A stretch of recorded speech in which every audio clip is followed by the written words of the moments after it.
Hello student, आज बात करने वाले हैं एक्सरसाइज 3.4 के सॉल्यूशन के बारे में। चलिए देखते हैं क्वेश्चन क्या बोल रहा है ना। बोले क्या, निम्न समीकरणों के युग्म को विलोपन विधि को जिसको अंग्रेजी में क्या बोलते हैं,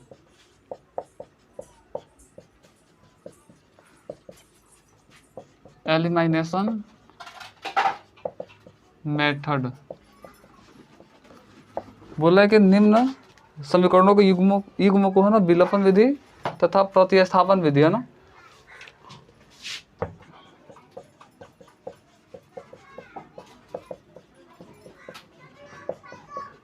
विधि से क्या करना है, प्रतिस्थापन विधि को बोलते हैं सब्स्टिट्यूशन मेथड बोलते हैं, सब्स्टिट्यूशन मेथड अंग्रेजी बोलते हैं। तब से क्या बोला है कि निम्न समीकरणों के युग्म को विलोपन विधि फिर तथा प्रतिस्थापन विधि जिसको बोलते हैं क्या, सब्स्टिट्यूशन मेथड बोलते हैं अंग्रेजी में ना, से हल कीजिए। कौन सी विधि अधिक आपको उपयुक्त लग रहा है इन बताना है। दोनों में देखिए जो भी क्वेश्चन गिवन आपको विलोपन विधि सॉल्व करना है फिर प्रतिस्थापन विधि सॉल्व करना है। आपको देखना दोनों में कौन सा विधि आपको उपयुक्त लग रहा है ना, आपको अंत में लिखना है। तो चलिए देखें, देख रहे हैं क्वेश्चन नंबर फर्स्ट का क्या, फर्स्ट देख रहे हैं क्या दिया, यहाँ दिया x plus Y equal to कितना दिया 5 दिया, इसको मान लें कितना, समीकरण 1 मान लेते हैं। फिर दूसरा कितना दिया है 2x माइनस का 3y बराबर कितना दिया, प्लस का 4 दिया, इसको समीकरण 2 मान लेते हैं। बोला दोनों क्या करना है आपको, विलोपन विधि से हल करना है, फिर क्या करना प्रतिस्थापन विधि से। हम लोग तो ऑलरेडी जानते हैं प्रतिस्थापन विधि क्या है, लेकिन विलोपन विधि नहीं जानते हैं। देखिए इसका जैसा नाम वैसा काम। विलोपन मतलब क्या, किसी एक को मतलब विलोपन मतलब विलुप्त हो जाना, गायब हो जाना। यानी किसी एक में क्या करेंगे, किसी एक x को या y को, किसी एक को गायब करेंगे, यानी किसी एक चर को गायब करेंगे, वो चाहे x हो या y हो। तो सोचेंगे गायब कैसे होगा, जब दोनों को इक्वल करेंगे और उसमें से घटाएंगे तभी गायब होगा ना। यानी आपसे कोई पूछता था ये विलोपन विधि क्या है, तो विलोपन विधि मतलब होता है क्या, वैसा विधि जिसमें किसी एक चर को गायब कर दीजिए और दूसरे चर का मान आसानी से निकाल लीजिए। तो चलिए पहले आपसे कौन सी विधि बोला है, विलोपन, तब बोला प्रतिस्थापन। यहाँ लिखेंगे विलोपन विधि से हल करने पर, देखिए यहाँ पर देखिए क्या दिया, हम विलोपन विधि से हल कर रहे हैं। तो विलोपन विधि क्या होता है, किसी एक को आप बराबर करेंगे। यहाँ पर 2x है तो यहाँ पर 2x कीजिए, या यहाँ पर क्या 3y है तो यहाँ भी 3y कीजिए, है ना। तो हम क्या करते हैं, किसी एक को बराबर करते हैं, हम इसको y को ही बराबर कर लेते हैं। तो कैसे लिखेंगे, अब देखिए यहाँ पर प्लस है और यहाँ पर क्या है माइनस, दोनों का सिंबल अलग अलग होता है तो उसको जोड़ते हैं हम, और दोनों का सिंबल क्या एक जैसा होता है उससे घटाते हैं हम। जैसे यहाँ पर लिखेंगे प्रोसेस में कैसे, समीकरण 1 में कितना से गुणा करेंगे, यहाँ पर 3 से गुणा करेंगे, तो यहाँ पर 3y हो जाएगा। अब सोचिए अब यहाँ प्लस का 3y, यहाँ माइनस का 3y, दोनों को जोड़ेंगे तभी तो ये गायब होगा। यानी विलोपन मतलब क्या होता है, गायब हो जाना। तो यहाँ पर प्लस का 3y और यहाँ माइनस का 3y, अगर दोनों को जोड़ेंगे तब प्लस का 3y माइनस का 3y, वाई गायब हो जाएगा, तब बच जाएगा ये x, और x आसानी से वैल्यू निकल जाएगा। और आप इसको बराबर करते हैं तो यहाँ पर आप 2 से गुणा करते हैं, तो यहाँ भी 2x और यहाँ पर ऑलरेडी 2x है ना। तो 2x में से 2x क्या करता है, घटाते यहाँ पे, और इसमें इसको बराबर करते तो घटाते, लेकिन हम इसको बराबर किए हैं तो यहाँ प्लस सिंबल, यहाँ पे क्या माइनस है, तो इन दोनों को क्या करना पड़ेगा, आपको जोड़ना पड़ेगा। क्योंकि 3 से गुणा कर रहे हैं समीकरण 1 में, तो 3y होगा, और 3y में 3y घटाएंगे नहीं, जोड़ेंगे तब जाएगा, क्योंकि प्लस का 3y या माइनस का 3y दोनों को जोड़ेंगे तो 0 हो जाएगा। फिर प्लस, अब किस में, समीकरण 2 से, है ना। ये सब स्टेटमेंट लिखना पड़ेगा। हम क्या कर रहे हैं, समीकरण 1 में हम 3 से गुणा कर रहे हैं, किससे गुणा करना है, 3 से, और फिर समीकरण 2 को जोड़ दे रहे हैं, तो ये दोनों विलुप्त हो जा रहा है, यानी गायब हो जा रहा है। तो चलिए गुणा कीजिए, 3 एकम 3x, 3 में y से कितना हो जाएगा 3y, और 5 तिहाई 15। इसमें तो गुणा नहीं कर रहे, इसको जेम करते हुए लिखेंगे, ये 2x माइनस का 3y और बराबर कितना 4। और ध्यान से देखिए दोनों को जब जोड़ने जाएंगे तो ये दोनों बेहोश हो जाएगा ना, यानी विलुप्त हो जा रहा है, गायब हो जा रहा है। तो बचे कितना, 3 x प्लस 2 x कितना हो जाएगा, ये 5 x हो जाएगा, और 15 को 4 कितना हो जाएंगे 19 हो जाएंगे। अब इसलिए x बराबर क्या हो जाएंगे 19, गुणा में मतलब 5 से बटा में आ जाएगा, तो x का वैल्यू कितना 19/5 आ गया। अगर x का मान क्या करता है, 1 में रखें या 2 में रखें, किसी में भी रखेंगे तो y की वैल्यू निकल जाएगा। तो लिखेंगे अब x का मान समीकरण 1 में रखने पर, देखिए सिर्फ एक कितना बिल्कुल छोटा दिया है ना, यानी x प्लस वाई बराबर कितना दिया, 5 दिया। अब इसमें रखते तो थोड़ा 2 से गुणा करना पड़ता ना, इसमें सिंगल है तो गुणा नहीं करना पड़ेगा, तो इसी में रख रहे हैं। यानी जहाँ x है वहाँ पर क्या रखेंगे, 19 बटा कितना रखेंगे, 5, क्योंकि ऑलरेडी x की वैल्यू हमने फाइंड आउट किया कितना, 19/5 आया। तो फिर प्लस है तो प्लस, y है तो y, इधर 5 है तो 5, इसलिए आप y को इधर रखिए, ये प्लस का 5, ये प्लस का 19/5 इधर आएगा तो माइनस का 19/5, और देखिए 5×25, और 25 में से 19 घटाएंगे तो 6/5, यही मेरा क्या होगा, परफेक्ट आंसर हो जाएगा।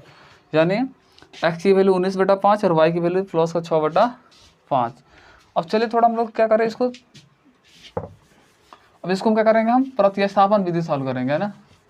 किस विधि से, प्रतिस्थापन विधि से। तो चलिए अब लिखेंगे क्या, प्रतिस्थापन विधि से हल करने पर, प्रतिस्थापन विधि से हल करने पर। तो प्रतिस्थापन विधि से कैसे हल करते थे, यहाँ पर किसी एक समीकरण से लिख दो, समीकरण 1 से क्या दिया है, तो x प्लस वाई बराबर कितना दिया, प्लस का 5 दिया।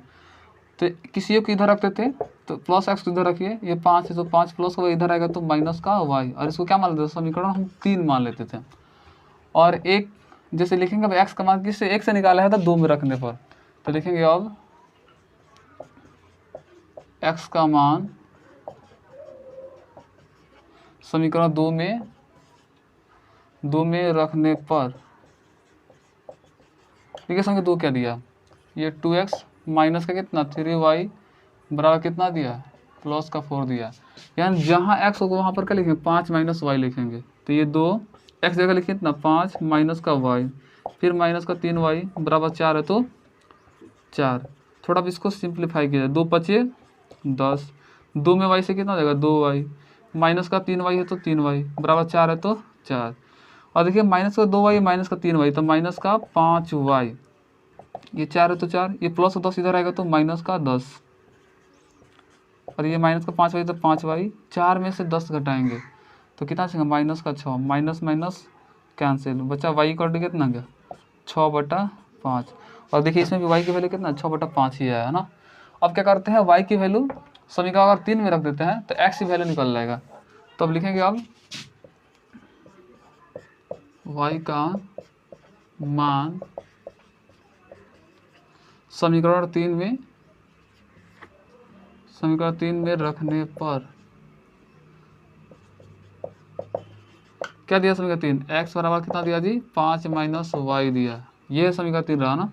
तो x है तो x, 5 है तो 5, y की वैल्यू कितना है मेरा 6/5 है, तो यहाँ पर 6/5, इसलिए x इक्वल टू कितना 50, 25 में से 6 गया तो 19/5, यही मेरा क्या हो जाएंगे, परफेक्ट आंसर हो जाएंगे। और आपसे पूछा था दोनों में से कौन सी विधि आपको उपयुक्त लग रहा है, ये आपको विलोपन विधि यानी जिसको अंग्रेजी क्या बोलते हैं एलिमिनेशन मेथड अच्छा लग रहा है, या प्रतिस्थापन विधि जिसको अंग्रेजी क्या बोलते हैं सब्स्टिट्यूशन मेथड बोलते हैं, तो दोनों को कौन बेटर लग रहा है, हमारे अकॉर्डिंग सबसे अच्छा विधि कौन सा, विलोपन विधि है, क्योंकि इसमें किसी को गायब कीजिए तुरंत हमारा वैल्यू निकल जाता है, इसमें थोड़ा निकालिए फिर पुट कीजिए, थोड़ा ज़्यादा इसमें प्रॉब्लम क्रिएट होता है। लेकिन सबसे सिंपल क्या है, ये एलिमिनेशन मेथड है ना, विलोपन विधि। तो अब हम आपको सजेशन यही देंगे, एग्जाम में अगर आता है क्वेश्चन और किसी विधि का नाम नहीं लेता है तो आप क्या कीजिए, विलोपन विधि का ही यूज करें ना। तो प्लीज पॉज द वीडियो तो नोट इट डाउन।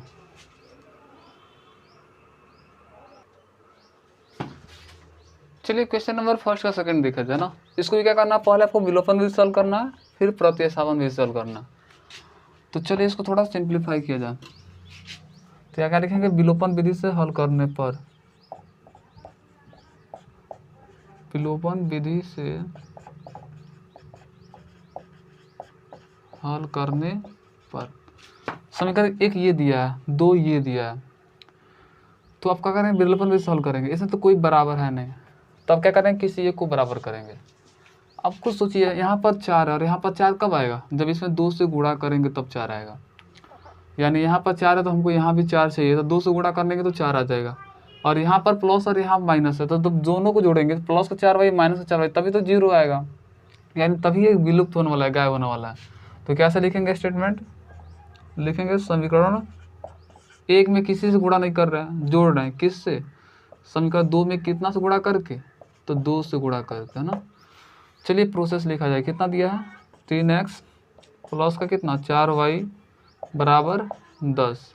इसमें 2 से गुणा कर रहा है तो 2 दूना 4x माइनस 2 दूना 4y और 2 दूना 4। अब जोड़ने पर क्या होता है? सिंपल चेंज नहीं होता है। ये प्लस का 4y माइनस का 4y दोनों खत्म हो गया, बचा कितना 3x और प्लस 4x, कितना हो जाएगा? प्लस का 7x हो जाएगा। 10 गो और प्लस 4 गो कितना हो जाएंगे? 14 हो जाएंगे। और 7 दूना 14, यानी x की वैल्यू कितना आ गया? 2। तो यही मेरा क्या हुआ? परफेक्ट आंसर हुआ x की। और x का मान क्या करते हैं हम? 1 में रखें या 2 में रखें तो हमारा y की वैल्यू निकल जाएगा। तो लिखेंगे अब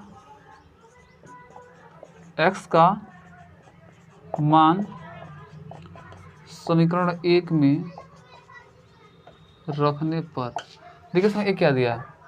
ये 3x प्लस कितना 4y बराबर कितना दिया? 10 दिया। यानी जहाँ x हो वहाँ पर क्या रखना पड़ेगा? आपको 2 रखना पड़ेगा। तो चलिए 3 गुणे x की जगह रख दिए कितना? 2, क्योंकि x की वैल्यू कितना है? 2 आया, तो 2 रख दिए।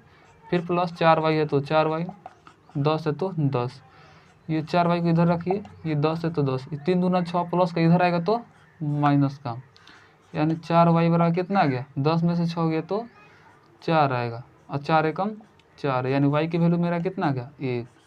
यही दोनों क्या होगा? x की वैल्यू 2 और y की वैल्यू 1, यही दोनों मेरा क्या होगा? परफेक्ट आंसर होगा। अब चलिए थोड़े इसको हम किस विधि से हल करेंगे? प्रतिस्थापन विधि से, है ना। तब लिखेंगे नेक्स्ट, अब प्रतिस्थापन विधि से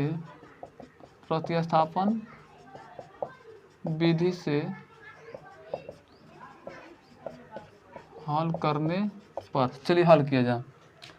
तो प्रतिस्थापन विधि क्या होता है? यानी किसी एक की वैल्यू निकालकर दूसरे में स्थापित करना ही प्रतिस्थापन विधि कहलाता है। तो समीकरण 2 हमको थोड़ा छोटा दिखाई दे रहा था, लिखेंगे समीकरण 2 से क्या दिया है? ये 2x माइनस का 2y बराबर 2 दिया है, सब में 2 से भाग दीजिए, तो 2 एकम 2, फिर 2 एकम 2, फिर 2 एकम 2, x को इधर रखिए ना, जानते हैं माइनस y इधर आएगा तो प्लस का y और प्लस 1 हो जाएगा। इसको क्या मान लेंगे हम? समीकरण 3 मान लेंगे। अब देखिए 2 से निकाले हैं तो 1 में रखना पड़ेगा, तो लिखेंगे अब y का मान, समीकरण 2 से निकाल रहे हैं तो 1 में रखने पर, तो क्या दिया है? ये दिया है 3x प्लस का 4y बराबर कितना दिया है? 10 दिया है। यानी जहाँ x होगा वहाँ पर y प्लस 1 रखेंगे, तो यहाँ पर 3 x क्या रखेंगे? y प्लस 1 रखेंगे, प्लस 4y है तो 4y, 10 है तो 10, 3 एकम 3y प्लस 3 एकम 3 प्लस 4y है तो 4y, इधर 10 है तो 10। अब 3 गो y है प्लस 4y कितना हो जाएगा? ये 7 गो y हो जाएगा, प्लस 3 है तो 3, इधर 10 है तो 10, ये 7y है तो 7y, ये 10 है तो 10। अब क्या करेंगे? थोड़ा इसको सिंप्लीफाई कीजिए। कैसे? जैसे 3 गो y है प्लस 4y कितना है? 7 गो y हो जाएगा, ये 10 है तो 10, ये प्लस का 3 इधर आएगा तो माइनस का 3 हो जाएगा, ये 7y है तो 7y, 10 में से 3 घटाएंगे कितना आएगा? 7, तो 7 एकम 7, यानी y की वैल्यू मेरा कितना आ गया? 1 आया। और इधर देखिए y की वैल्यू हम सॉल्व किए तो कितना? 1 ही आया। तो अब क्या करेंगे? y की वैल्यू अगर हम क्या करते हैं? समीकरण 3 में रख देते हैं तो मेरा x की वैल्यू निकल जाएगा। तब लिखेंगे अब y का मान किस में रखेंगे? अब y का मान समीकरण 3 में रखने पर,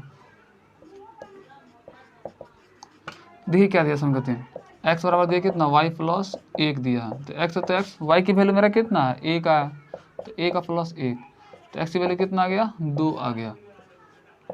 और देखिए हम विलोपन विधि से हल किया तो x की वैल्यू कितना? 2 और y की वैल्यू 1, यानी तो लिखेंगे तो x की वैल्यू कितना? 2 और y की वैल्यू 1, यही दोनों मेरा क्या होगा? परफेक्ट आंसर होगा ना। तो इन दोनों फिर आपको सबसे बेटर विधि कौन सा लग रहा है? तो विलोपन विधि है ना, क्योंकि बहुत शॉर्ट में ही बन जाता है। और इसको थोड़ा पुट करिए कि वैल्यू निकाले, फिर दूसरे में स्थापित कर दिया, हाँ, तो फिर आगे बढ़ता है प्रोसेस, है ना। तो सबसे बेटर विधि कौन सा है, विलोपन विधि, है ना।